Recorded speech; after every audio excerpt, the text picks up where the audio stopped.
Okay, hello and welcome everyone to another painting live streaming with Untitled Creatives. Hello to the first newcomers, welcome. And my name is Ruben Martinez, and as every Monday I will be with you in the next following hour. So please be welcome to this painting session. Hola Pep, bienvenido, un día más.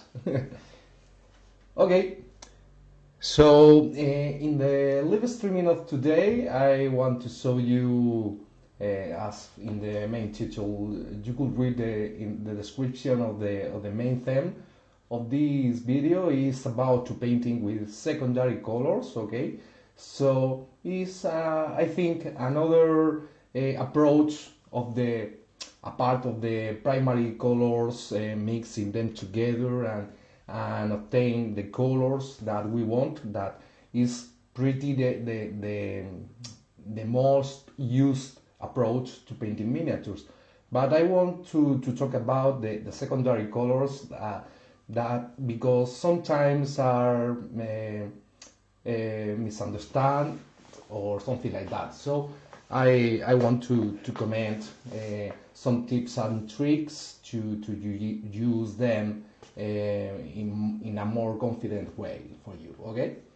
And I will try to make dual language live streaming. I could answer your questions in English as well in Spanish is my best language. So if you want to comment something, please be free to do that, okay? Así que, pues, como comentaba un poco, bienvenidos a todos a otro live streaming de Untitled Creatives. My name, bueno, medio entendéis ya el spanglish mío, ¿no? ambos los angloparlantes y los españoles. Mi nombre es Ruben Martínez y bueno, pues estaré como todos los lunes con vosotros en la próxima horita pintando como todos estos lunes. ¿Qué tal, Rubi? Bienvenido. Qué bueno volverte a ver por aquí.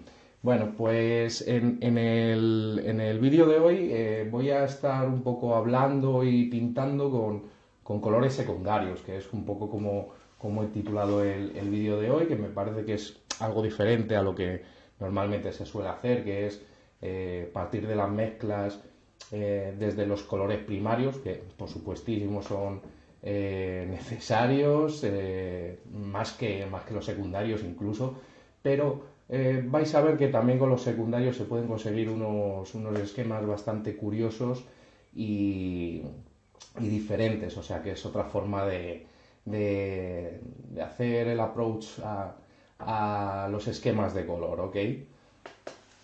Hello Christoph, welcome another day. Okay, I hope that today I could read your message and your comment, because in the last streaming I didn't know why, but the fact is that I can't read all the comments. So I hope that today I don't have these kind of issues. Let's hope. Okay, so let me show you a little guy that I'm painting right now. It's on process, and this will be my miniature for paint with these colors, secondary colors, okay? Of course, is a work in progress miniature, but you could see some work on the skin and some base colors in the rest of the parts of the miniature. I love this miniature. It's another fantasy football miniature from Massive Dragons that had been released in their last Kickstarter, okay?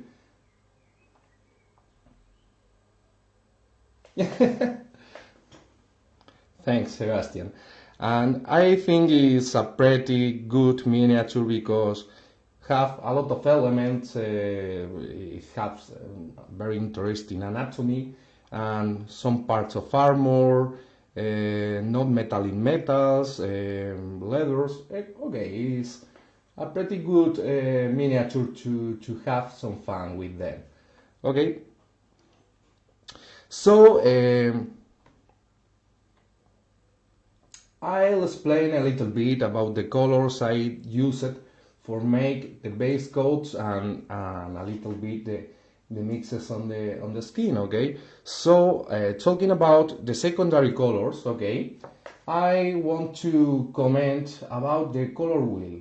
Probably this is, I think, is pretty basic for everyone, but I like to explain things from the beginning because I hope that new painters could enjoy the hobby and start from the beginning with all the tools that they could have. Okay, so let's see a little bit an explanation about the color wheel and the colors. Okay, let's try. And okay, I think that you are seeing right now a color wheel.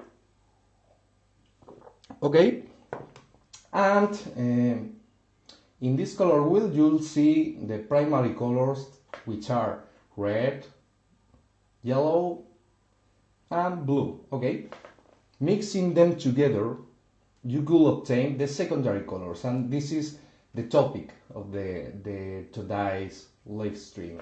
Okay, so you could see orange, some kind of orange. Okay, don't judge this image as a very exact reference about the color. Okay, you'll need to see here some kind of orange.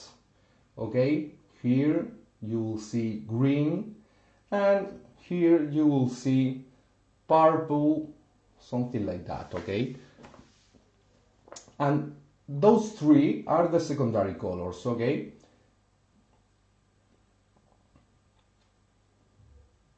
okay, so this simple explanation, I hope that helps you to understand the following topics which I will be talking about. And you could see all the time the color wheel in the lower right corner of the image. Okay, I need to scroll down in the comment section in order to see all your comments. I hope that this could be more automatic, but at least today I will be reading all your comments. So, hello to the newcomers. I like to see how many friends are there in our live streaming. So, thank you again so much to every one of you.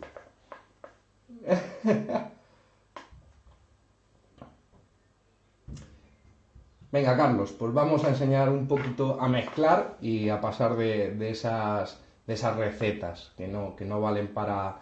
Bueno, sí, están bien para empezar y comprender un poco cómo poder construir el color, pero bueno, es verdad que luego es más divertido cuando aprendes a indagar un poquito más en estas cuestiones del color y empiezas tú a hacerte tus propias mezclas.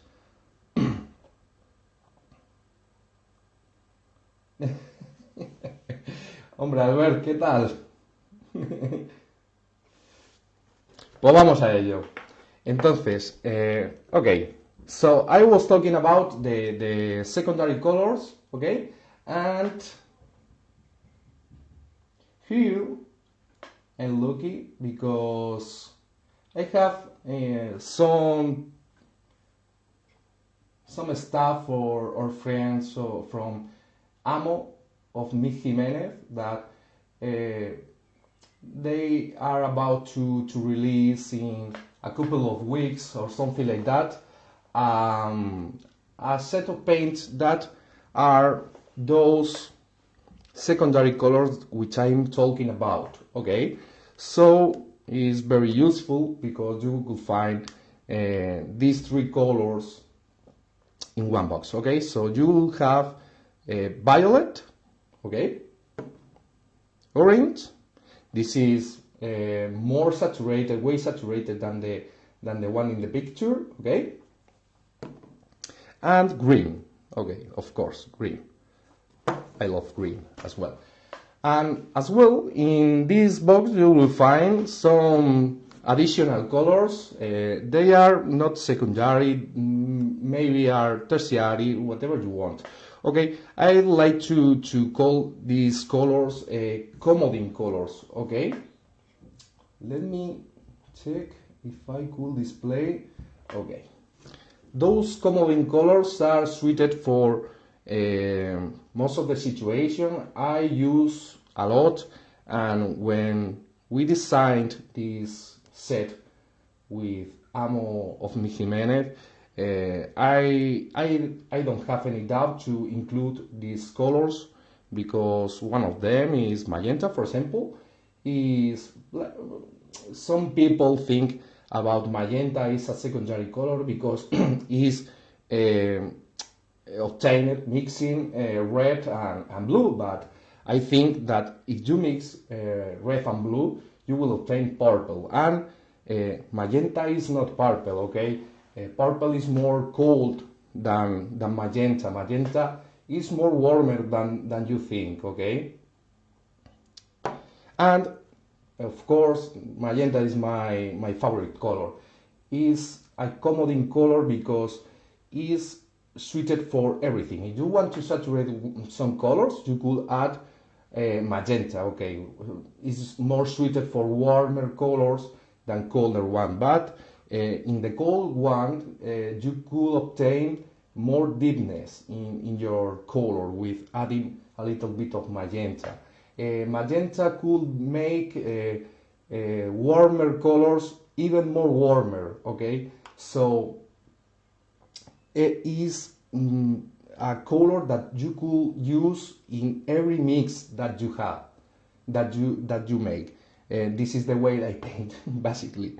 Okay, so you have here some green blue. Okay, it's like a light turquoise, and this color is very nice in order to paint some light, some brightness light, for example in skins, in human skin tone. Okay, so this color has a lot of applications. Okay, and of course ochre. Rust ochre is another comodine color that you could use for a variety of uses. Okay, so if you need to add to some mix, for example, a little bit of yellow, you don't want to saturate this mix in the way that a very primary yellow will do, you could add instead ochre.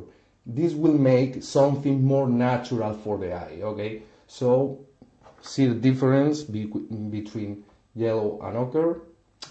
And sometimes if you adding this yellow, for example, to a skin in the light, this at the end the skin will look pretty unnatural. Okay, so if you could add some ochre, is better in order to achieve more natural results.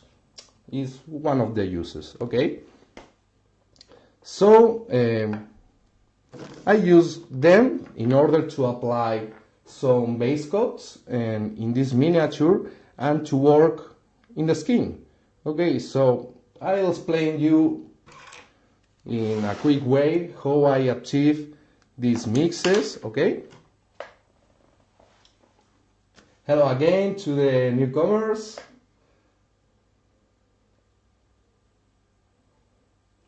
I hope that I could refresh the comments.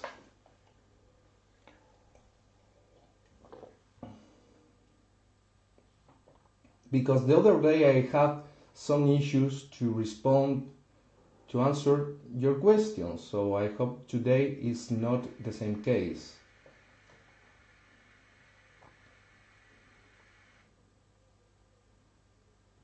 Okay.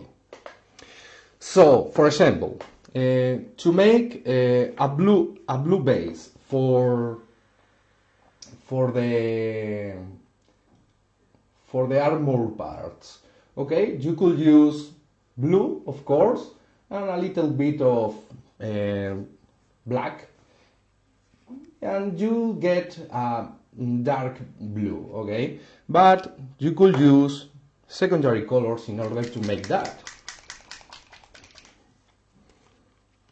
For example, I will put here some violet, okay. You could use a little bit of green here, and I'll put in my palette the orange one, okay. So here I have my 3 secondary colors, okay, and the way I obtain, for example, a base for the blue parts, okay, my base tone is like the saddle tone, okay. I'll take some violet and some green, okay, and if you mix them together, the common color of both secondary colors are blue, so you will get some kind of blue with a little bit of yellow of the green and a little bit of red from the violet, okay. So at the end you'll obtain the blue, but with more desaturated range and with a darker value, and this color is perfect to make the bases for the bluish part, okay. In this way, for example, you will check that the color is pretty the same. Later I will add some light to the bluish armor, okay. So here you have how to mix secondary colors to obtain a dark blue, okay. This is one trick. I'm worried about the comments because I'm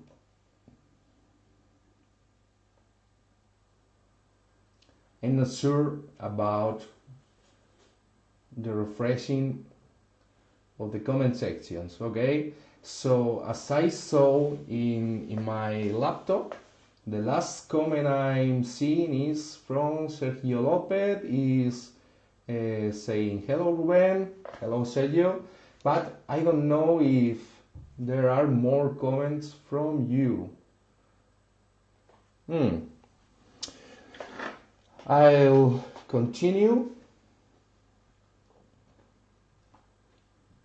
Okay, so now, for example, to make the armor, the metal base tone, okay, if you mix the three, okay, nobody's asking, perfect, everything is clear.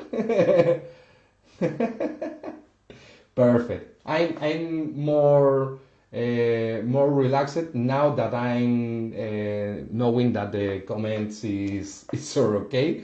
But don't be shy and comment something. Don't be shy, please. Okay, so for the metal part, okay, as in the same way that we do with the primary colors, as you probably know, when we mix the three primary colors together, you will obtain a tertiary color, something very dark between some kind of brownish or grayer blue tones, okay? So at the end you will obtain a tertiary color that is dark, mixing the three primary colors together.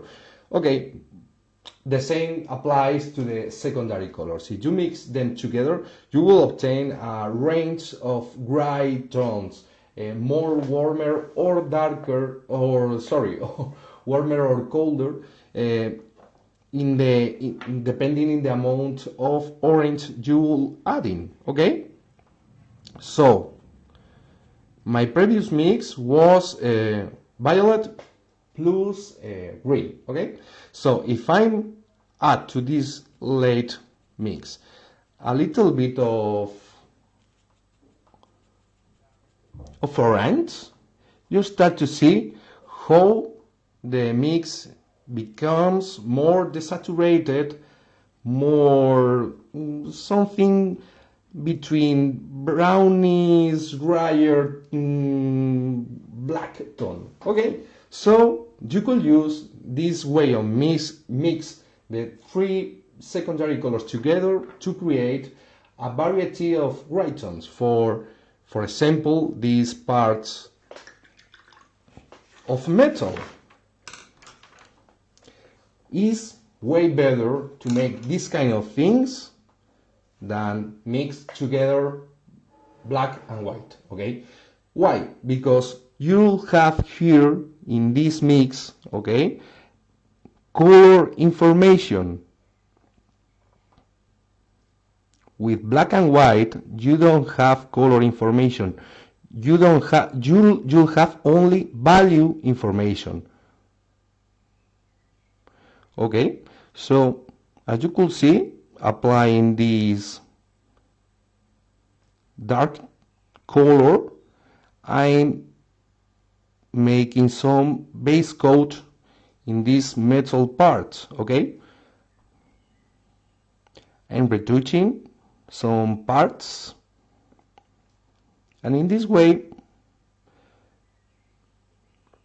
don't worry if you need to repaint some parts in this way, because if you don't achieve the exact same color that you previously applied over some parts, it's okay, because probably it's not exactly the same, but it's very near. El no color. La sombra perfecta, no. Carlos, la sombra perfecta para cada color, vamos a ver, no es que sea perfecto, pero si tú mezclas un color, digamos por ejemplo rojo, ¿cómo sombreo un rojo? Lo puedes hacer de muchas formas. La sombra se trata de meter más información de color, pero bajando el valor. Entonces, tú un rojo lo puedes sombrear con negro, pero no le vas a meter información de color, solo le vas a meter información de valor. Entonces, pues sí, te va a salir una sombra porque va a ser como un negro rojizo y te va a dar sombra, ok. Pero lo mejor para sombrear cada color, yo creo que es mezclar ese color con su complementario. Los colores complementarios, probablemente lo sepas, son los que están opuestos en la rueda de color que ves abajo a la derecha, ¿vale? Entonces, si quiero sombrear, por ejemplo, una tela roja, pues en vez de utilizar un negro, pues voy a utilizar un verde, porque está opuesto directamente al rojo. Es decir, me cogería este color, ¿ok?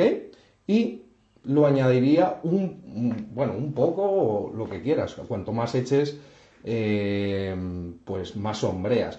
Llegará un momento que ya la sombra deje de ser un rojo oscuro, empiece a ser ya un poco verde. Bueno, depende de lo que quieras obtener, es ok. Entonces, el no color, pues te puede valer también para sombrear, pero hazme caso, prueba lo de los complementarios porque está mucho mejor, te da más información de color. Los colores complementarios, como su nombre indica, se complementan y te van a dar mucha más riqueza en tus mezclas, ¿eh? estos no colores o estos grises son buenos para pintar pues ese tipo de cosas. Tonos grises, tonos negros, también puedes sacar a partir de estas mezclas, no usar simplemente negro y aclararlo con un tono gris o con un blanco, ¿no? Puedes pintar colores negros con esto. Y ya te digo, depende si añades más naranja o si depende si añades más verde, lo harás más verdoso. Eso ya es un poco las proporciones que tú uses de esas tres variables que tienes, ¿vale? Lo cual yo creo que es bastante divertido porque no te van a quedar las cosas dos veces igual. Y una cosa que también es relativamente aburrida es cuando tú pintas todo el rato igual. Nadie se va a sorprender de lo que haces y a ti también te va a resultar tedioso, ¿no? Entonces hay veces que mola el soltarte y ver qué pasa. Okay, so I'll continue with these little touches onto the metal parts, and of course, later I will make some non-metallic with these parts, okay? But to finish this explanation about how to use the secondary colors, okay? It's a short explanation because they have more uses than these three quick tips that I'm talking to you. But okay, another use, but this time I will using the comodine colors. Okay, so this is why comes in this kit from Amo Jimenez, because okay, they could be secondary colors in some way, but they are not pure secondary colors, okay? But they are very useful colors that every painter must have in their palette, okay? So, for example, to paint skin tones are one way to obtain very nice skin tone, okay? So I will put in my palette these comodine colors. I think I'm using the right word. Is comodine.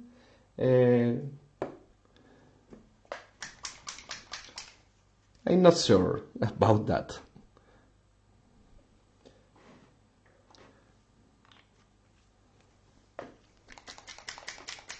Sometimes if I don't know a word, I shoot, and I prefer to create rather than be quiet. Okay.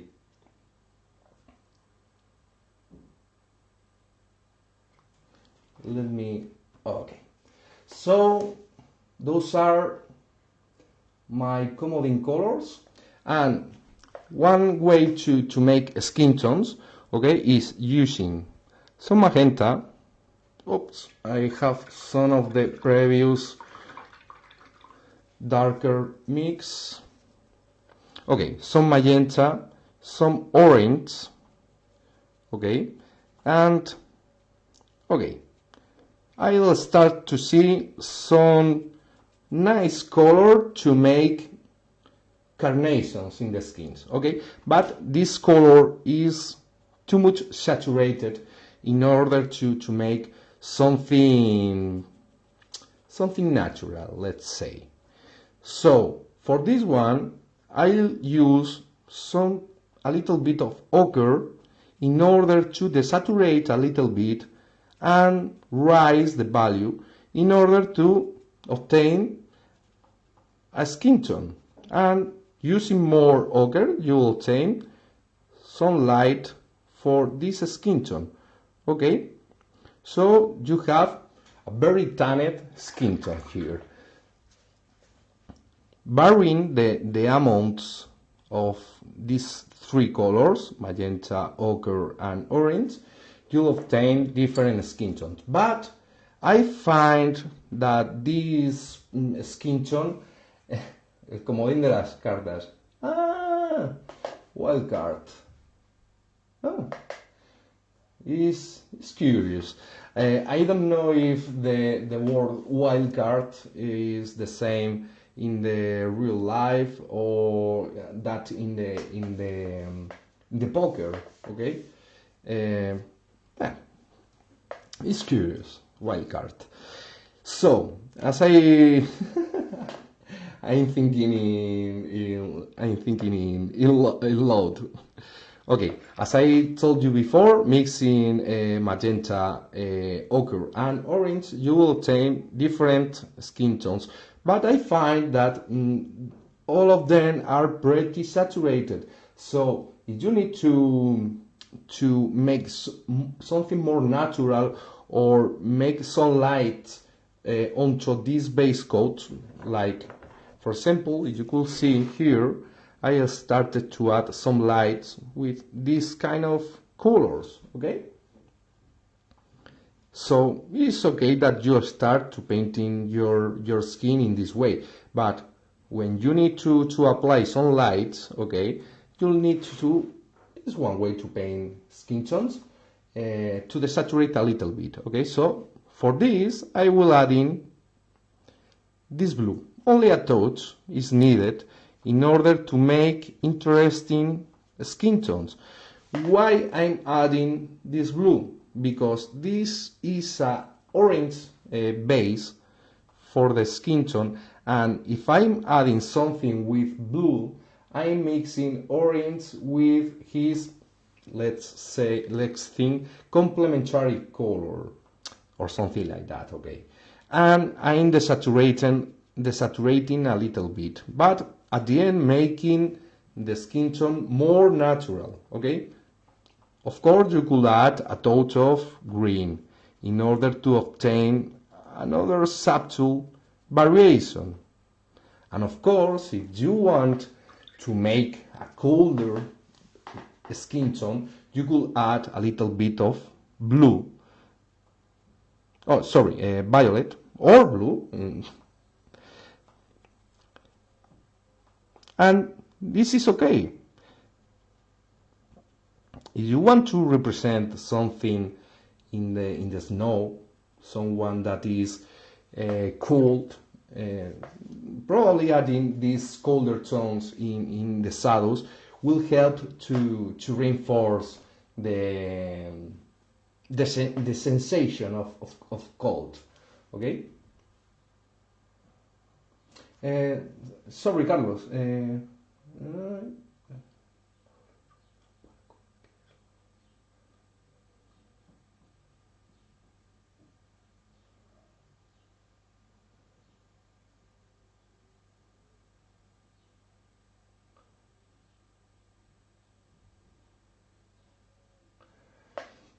Ok, Carlos, no sé si entiendo tu pregunta. El uso de los colores primarios es fundamental. Es verdad que sin colores primarios no se puede pintar. Entonces, yo lo que os estoy comentando es un poco cómo usar esos colores secundarios. Además que bueno, siempre viene bien el tenerlos, o sea, en tu paleta está bien, es fundamental que tengas los tres primarios, rojo, magenta, yo los considero igual de primarios, vaya, y luego azul y amarillo, ¿ok? Y luego además blanco y negro. Esos son los 5 o 6 colores fundamentales.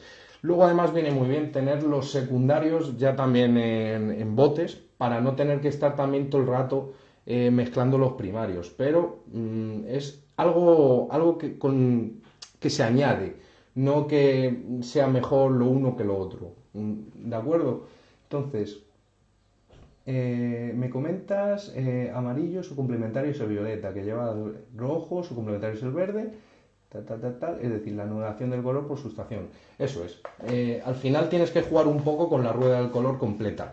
Si pintas solo con los secundarios, vas a encontrarte en un momento que te van a hacer falta los primarios. Pero por supuesto, si también te limitas tu paleta, por ejemplo, a usar solo los secundarios, puedes obtener resultados muy curiosos.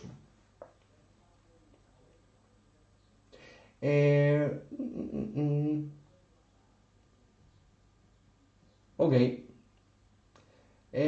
yes, Sebastian. I'm about to respond your question because I have to add some light to this skin tone. Okay, so if you need to add some light, of course, you'll have here some ochre. Okay, so you could increase the value of these mixes adding some ochre because the ochre has more value than this base coat, okay, or base tone, sorry.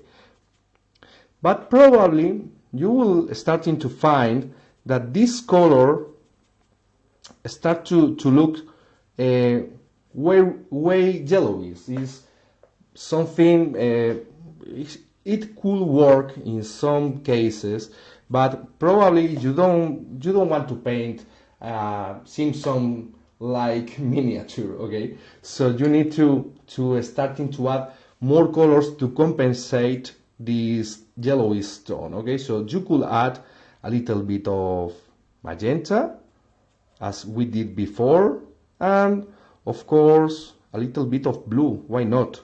Or not? But you need to balance your mixes. Okay, you have this base tone, you have these lights, something like that. And if you want, or if you need to put some highlights, specular highlights or something like that, then you are limited by the value of the ochre itself. So you need another color that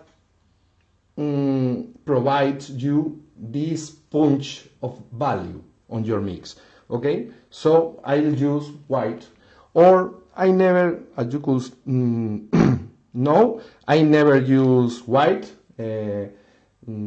Is something specific from my side, but you could use white, of course. But I prefer to use this kind of colors that are broken white in order to be sure to not abuse of adding too much white to my mixes. Okay, so if you need more value on your lining, okay, so you could use now this color to increase the value. Okay, maybe too much whiteness in this mix. Okay, so I'm correcting with the ochre tone, and of course if this start to look too much yellowish, you could correct with a little bit of magenta or orange, of course. And here you have some mixes for your skin tones. I hope Sebastian and the others have these kind of concepts clear right now. And if you want to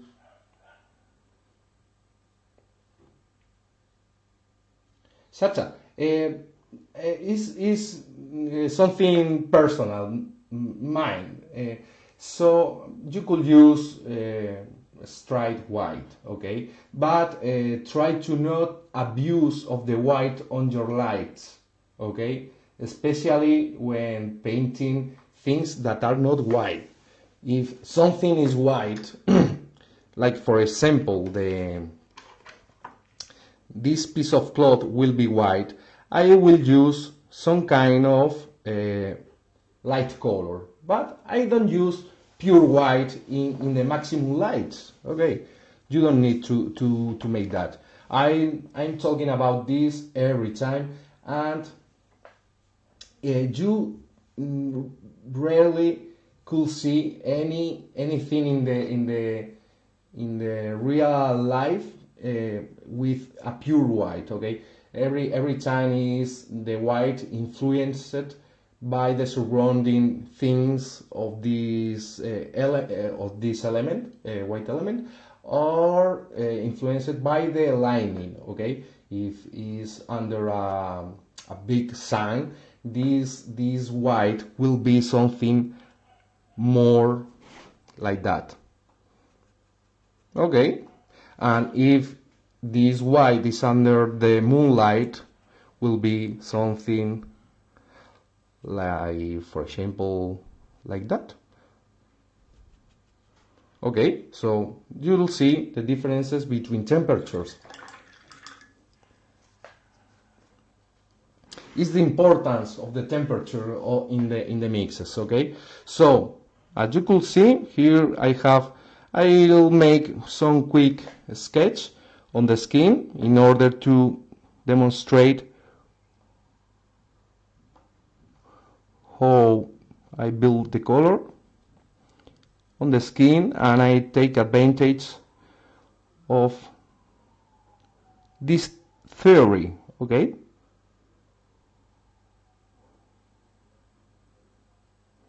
I am applying a second light to the skin.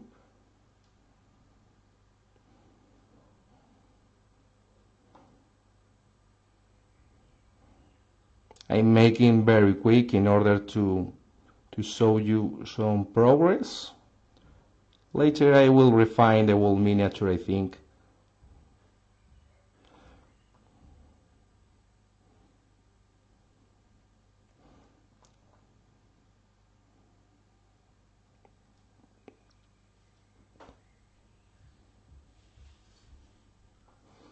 Okay, so you need to let it dry in order to see the real result. Take in account that when you are painting with acrylic paint, you need to perfect, Sasa. I'm happy. You need to wait until the color dries and show his real color. Okay, so as you could see, I'm starting to add the lighter mix, and now is when you start to see some reflections on the skin. Okay, if I'm out of the camera, please let me know, because I'm making these kind of things usually. Sorry in advance.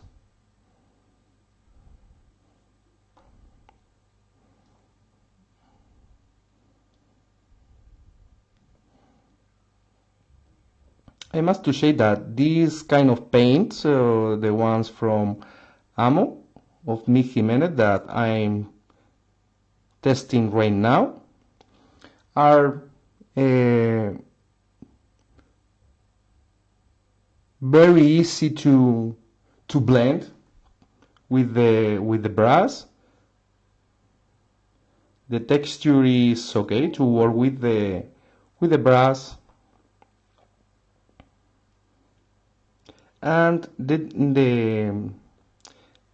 texture that they have is a little bit it's not completely flat. Okay, is have some satin finish, but it's okay. It's not it's not bad for painting miniatures. So estoy dentro. Ok, gracias, Sergio. Es importante saber que lo estáis viendo bien todos. Okay, and you need to keep in mind the things that I'm talking about waiting until the paint is completely dry, because is when this mix acquires his real color.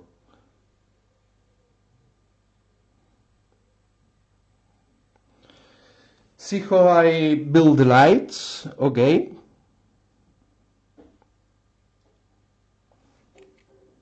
I'm using these mixes that I'm talking to you. Okay, I could use some crazy tones like this one, for example, or why not, some green. I'll add to these mixes a little bit of orange, okay, and okay, I'm using a mix of blue, a touch of green, of course, and some orange. Okay, so you are seeing some variations of the skin tone right now. Okay, so I must to say that the skin tone are not for one color to the gradients are not from one color to another. They have a lot of hues and tones. So thinking about that, this is a player of fantasy football that is on a green field. Okay, so I'll start to add some touches of the reflected grass of the field. Okay, so in this way I start to add some green tones to the skin.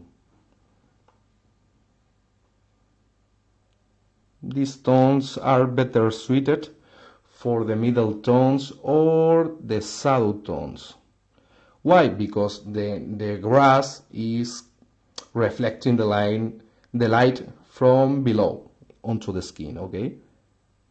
Later I'll refine this kind of things with some glazes. Okay, I will use a color in between of of them. Oops, a hair from the cat is on the brass. Okay, I am smoothing a little bit with some glazes over this part in order to make the green something subtle. Okay. In this way you could add whichever tone you want onto the skin. And you'll get something smooth. It's not needed. I love to show some texture on the skin as well, but not something exaggerated like a leather part, okay?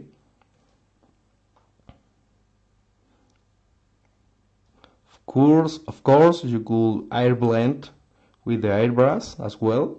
So you could find endless tools to paint and to achieve nice results with the miniatures. I'm trying to explain this kind of techniques in all the live streaming. So I hope this is useful for you, and I love to see some of these techniques by your side in your miniatures. So let me know your results. Okay, I'm adding a little bit of magenta, of course. The magenta tone is nice to suggest some irrigation on the skins. So as you could see, this gives to the skin, for example, in this part, like this one is a scar. You could make a glaze with this magenta and suggest something that goes wrong in this guy with his wound. Stefan is asking about what are my favorite paints to use. Okay, is not about there is one brand to paint every part or everything. Okay, I use a wide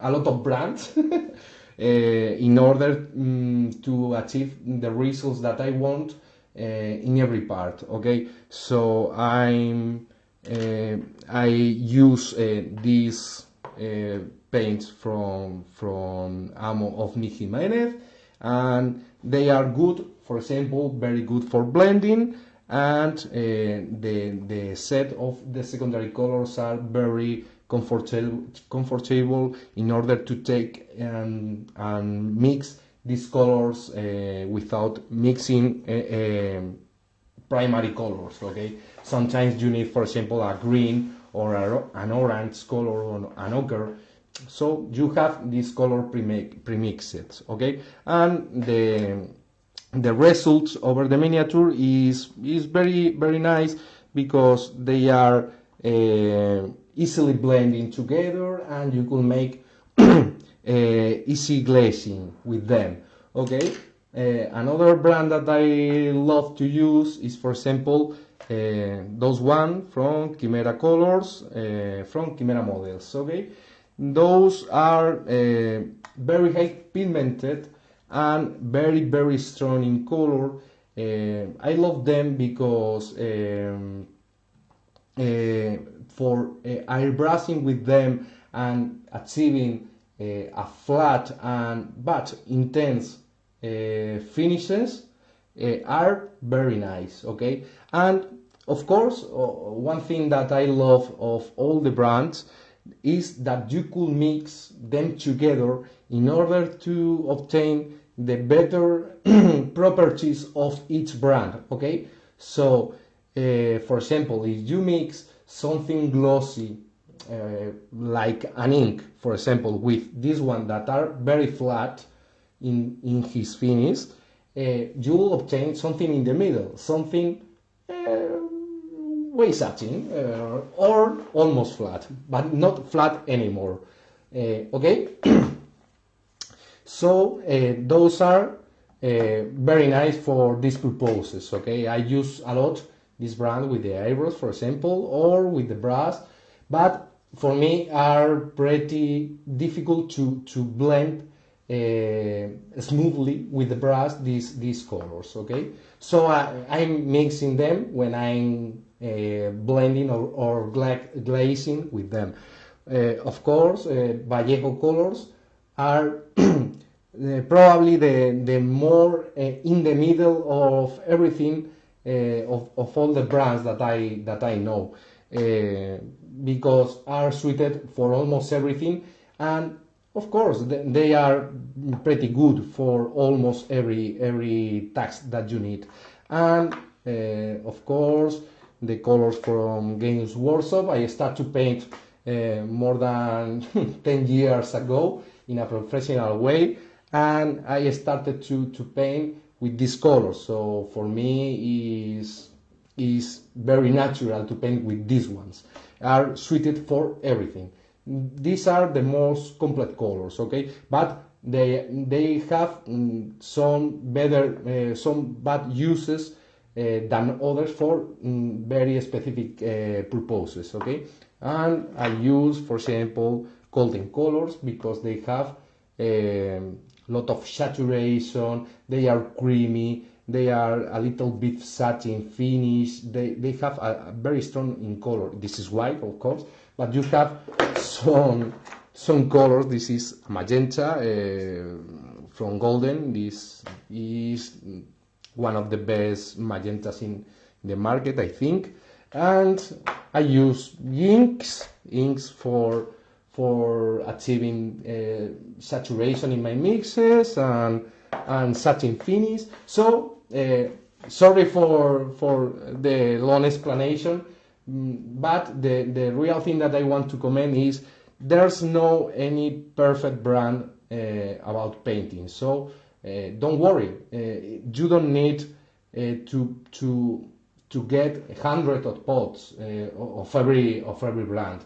Just try some of them, and in your experience you could see some are better or more suited for you for determined tasks. Okay, of course I'll try to help you and earn some time and money by my side talking about my experience. So in all the videos and live streaming, I'm making some reviews or something like that about products of all the market. So I hope that this will help you, okay? But as a starting point to try a brand of paints and see if they works to you is for sure acquiring the primary colors, and if you have some secondary colors is okay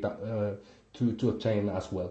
From there you could mix all the colors that you want, but at the end you will need some colors that you use a lot of times, and they are not primary, they are not secondary colors. For example, this one I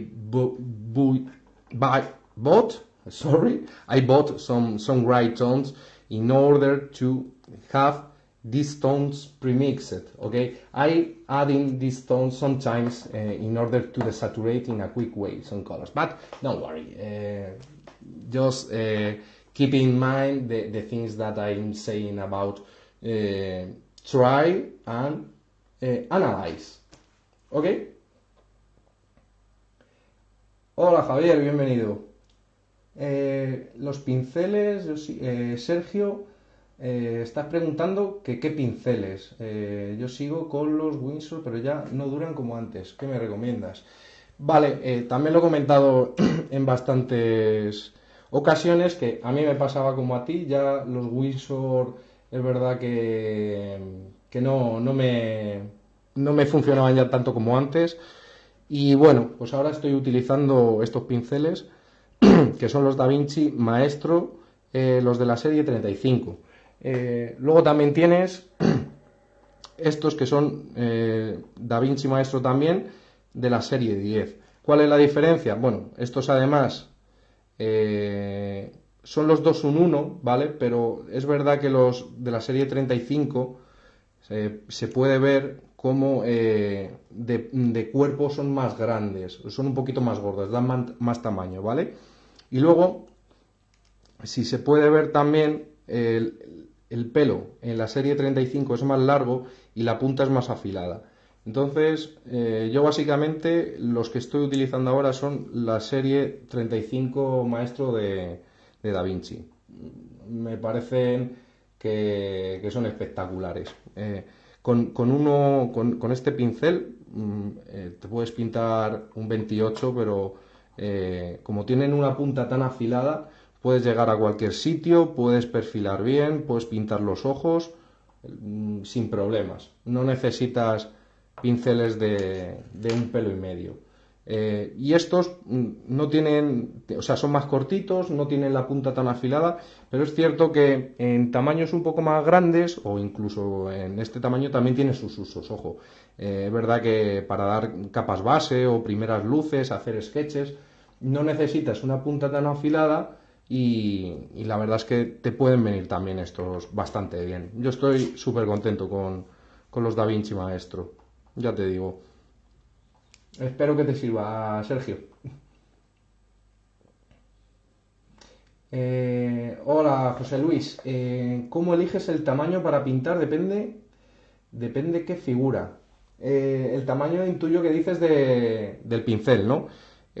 Pues, hombre, el tamaño realmente sí influye un poco en la escala propiamente de la figura. Pero bueno, tampoco pinto los 28 con un pincel muy pequeño, ni los bustos de 1,10 con un pincel más grande. Vale, sí, el pincel. Más o menos me suelo manejar, pues ya te digo, con este tamaño que es un 1. Con esto igual pinto los 28, que pinto también los 70 milímetros y los bustos. Así que, pues bueno, ya te digo, con esto te defiendes bastante bien, porque es verdad que teniendo una punta afilada, la verdad es que puedes pintar las cosas más pequeñas. Y luego también ya sabes que no solo se utiliza la punta para pintar, sino que este, como también tiene un buen cuerpo, también te permite arrastrar bastante la pintura con todo lo que carga de pintura, ¿vale? Entonces estoy muy cómodo con este pincel. Supongo que será una cuestión de gustos también lo del tamaño, porque hay grandes pintores que pintan con pinceles muy pequeños. A lo mejor también es cierto que utilizarán otro tipo de técnicas, pero bueno, lo cierto es que eso ya depende un poco ya de ti. Pero yo creo que todo pintor de miniaturas necesita tener un pincel con una punta bien afilada, que no estés dependiendo un poco de que no puedes afinar porque el pincel no tiene nada de punta, ¿sabes?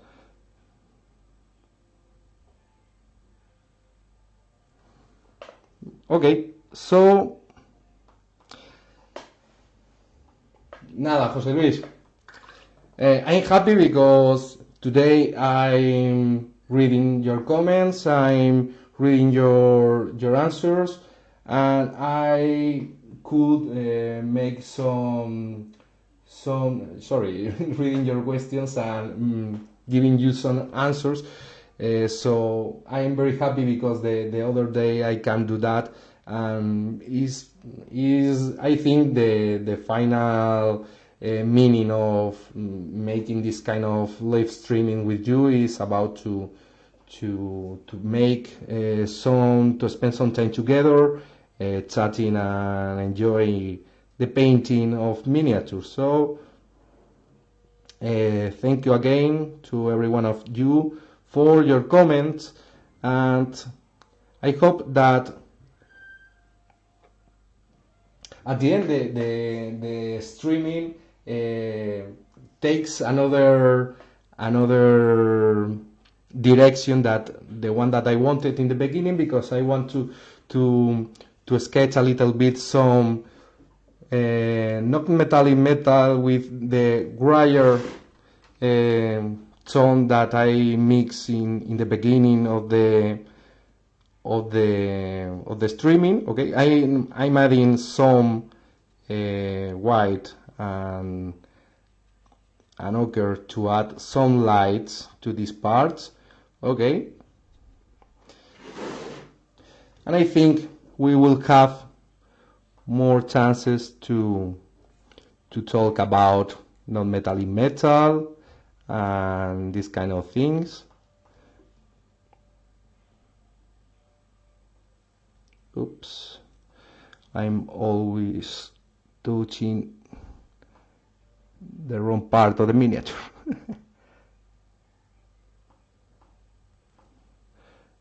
I'm sketching quickly some non-metallic,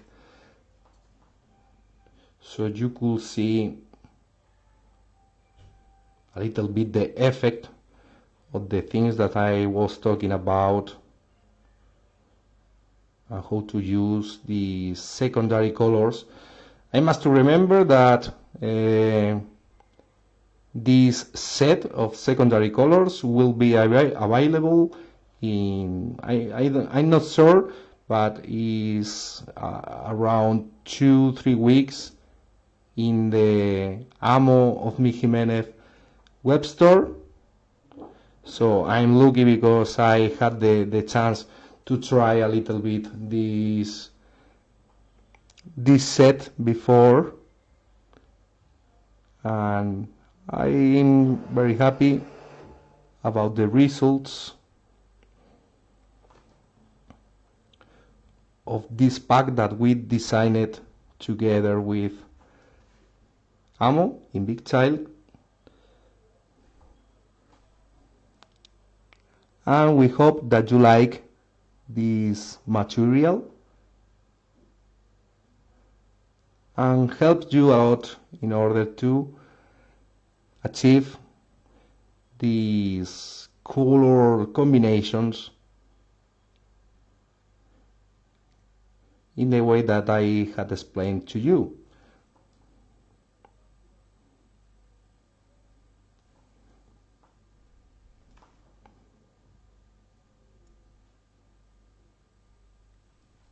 Okay, I'm afraid that I don't have enough time to make something decent for you in this part. So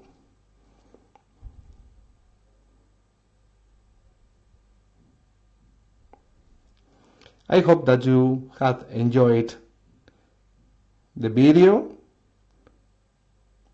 I spent a very fun moment with you, so I hope to see you again in the next live streaming. And remember that we... Ah, estoy fuera de cámara, lo siento. Sorry. Sorry. No os preocupéis porque es verdad que no me iba a dar tiempo a hacer nada decente. Así que bueno, veréis avances sobre esta miniatura en breve. Y bueno, pues eso, que espero que hayáis disfrutado del streaming. Y bueno, pues ya sabéis, el lunes que viene estaré de nuevo con vosotros, pero mientras... recordad que el miércoles estará David Arroba y el viernes Jaime de Garnica con más streaming para vosotros. Y bueno, para los que habéis llegado tarde, supongo que también luego los podréis chequear en el canal de YouTube de Big Child Creatives. Así que por favor, si os gustan estos contenidos y queréis más, darnos support y like y suscribiros al canal. Y así estaremos más a tope haciendo este tipo de cositas para vosotros. So, this is everything for the streaming of today. Thank you again to be there, and don't forget to check next Wednesday with David Arroba will be another live streaming. And in the Friday will be Jaime de Garnica making another streaming for you as well. So if you like this content, please support us in our social medias, sharing and making some likes. And if you are late, don't worry, because you could check again this kind of stuff in the Big Child's YouTube channel, so please support of our stuff, making some likes and subscribe to the channel. So thank you again, and stay safe and stay painting. Bye bye.